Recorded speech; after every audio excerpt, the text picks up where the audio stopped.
Thank you, Jackson. And you certainly wouldn't want to be outside working in your garden right now with the winds out there and, of course, the rain. But we are entering outdoor planting season, and changes in Wisconsin's weather could mean changes to what grows best. News 9's Wyatt Williams joining us live in Wausau with what gardeners and farmers alike should know heading into another planting season. Thanks, Melissa. Most growers rely on what is called hardiness zones. It's a data-driven map that shows which plants grow better than others depending on the temperature. And there have been major shifts in that over the last decade. The map gives us the coldest temperatures every year to let us know which plants will be hardy enough to survive it. The eastern side of the state saw big changes along Lake Michigan in the Milwaukee and Kenosha area.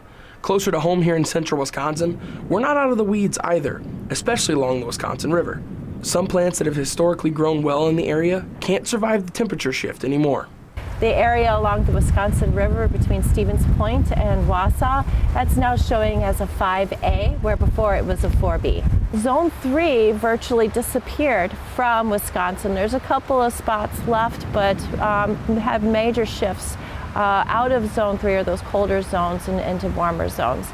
So what can gardeners in central Wisconsin expect when throwing seeds into the earth? One of the things that gardeners can expect, we can use the map as a rule of thumb. It's not going to tell us the coldest temperatures in a given year, but it'll give us a rule of thumb of what types of plants will be hardy for us.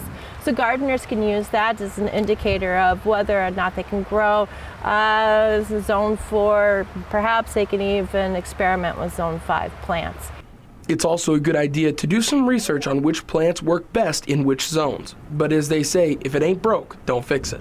For gardeners, I would suggest really just putting those good gardening practices into play. Things like mulching, things like proper plant spacing, choosing disease-resistant varieties, as well as purchasing plants from locally sourced vendors. And for those that want to see what zone they're in, I'll have a link on our website to the map at WAOW.com. Live in Wausau, Wyatt Williams, News 9, WAOW. Thank you, Wyatt.